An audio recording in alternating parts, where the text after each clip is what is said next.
I was reading this book on shopping in the Renaissance and just listen to this passage that I came across by the 17-year-old new Marchioness of Mantua, Isabella d'Este, who was clearly very excited about shopping. I mean, forget about Marie Antoinette. Isabella was a new bride and she was feeling very extravagant about her spending. So this is what she wrote to her agent.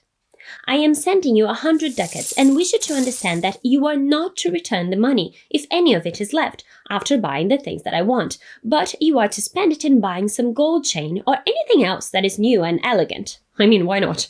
And if more is required, spend that too, for I had rather be in your debt so long as you bring me the latest novelties. Love that. But these are the kind of things that I wish to have. Engraved amethysts, rosaries of black, amber and gold, blue cloth for a camorra, black cloth for a mantle, such as shall be without a rival in the world, even if it costs 10 ducats a yard, so a fortune, essentially. As long as it is of real excellence, never mind. If it is only as good as those which I see other people wear, I had rather be without it. I mean... Get in, loser, we're going shopping! Now, this might make you think she's a spoiled rich girl having fun, oblivious to the world around her. And maybe that's true. She was a teenager who suddenly had the means to do pretty much anything she wanted. I like my money right where I can see it, hanging in my closet. But it's not the whole story. This extravagance was deliberate. Isabella would have learned growing up, especially through her mother, Eleonora of Aragon, what was expected of an aristocratic woman. This involved a delicate balance between making sure that her court was taken care of, so things like food, clothing, candles, and everything else needed for daily life, and also keeping up appearances, so keeping up the image of opulence. Women like Isabella were expected to both control expenses and spend as though they weren't thinking about money. The author of this book, Evelyn Welch, who was one of my PhD supervisors, she called this careful financial oversight. And I think it says it all. I mean, Isabella loved fashion and luxury, and later she just couldn't get enough of Greco-Roman antiquities, which she would buy regardless of the cost. Because our appetite has no concern about the expense, she wrote, the hunger for Greek vases. Sometimes she even bought fakes because she was in such a hurry to build up her collection. Isabella was very careful to make sure she didn't sound like a merchant wife, concerned about the price of everything. She was above that. But at the same time, her letters indicate how carefully she oversaw everything. She returned items she wasn't pleased with, such as the fake Greek vases. Cast them into the fire! She asked for samples of fabrics before buying them. She doubted when merchants said something wasn't available or tried to pass off something of lower quality as being a luxury item. And she valued quality over quantity. But Isabella did more than that. She wrote of silk that if it's not the most beautiful, it is not worth anything.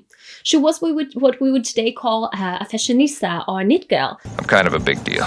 I mean, just look at all the details in her outfit in this portrait, from this stunning fur to the gorgeous zazzera or turban on her head.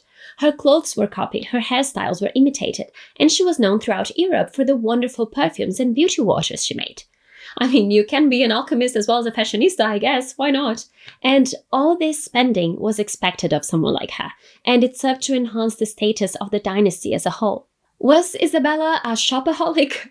Well, she certainly loved shopping, and she got better at it as time went on. She would buy through her agents and letters from places such as Venice and Florence, where you could find lots of luxury products. She would also buy in person whenever she traveled, whether for family visits or political trips.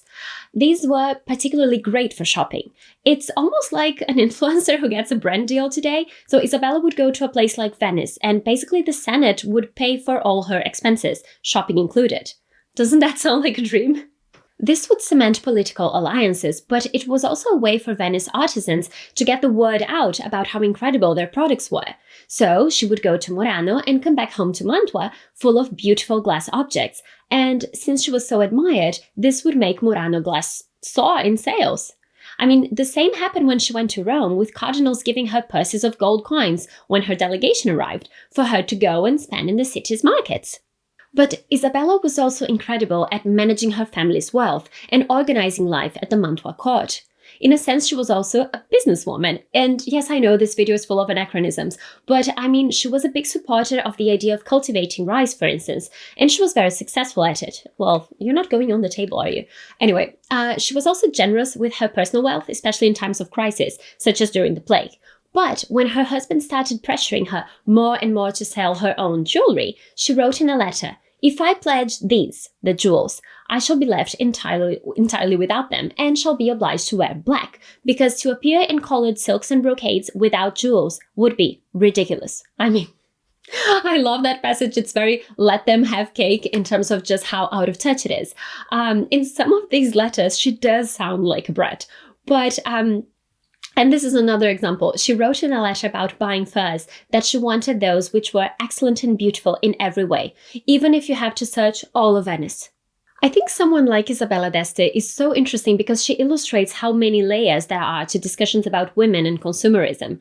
It's not just, oh, she loves shopping and she doesn't care about the cost. It's also, well, she's responsible for managing all this wealth. She's expected to exude opulence while being frugal about the domestic economy. She is part of a network of gift exchanges and patronage. Patrons are important.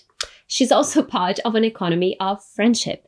All this was essential, and so were her social and political networks. Not to mention her connection with the artistic world. I mean, she once sent Leonardo da Vinci to check out some vases for her, to make sure they were good enough. Can you imagine that, having Da Vinci as your personal shopper?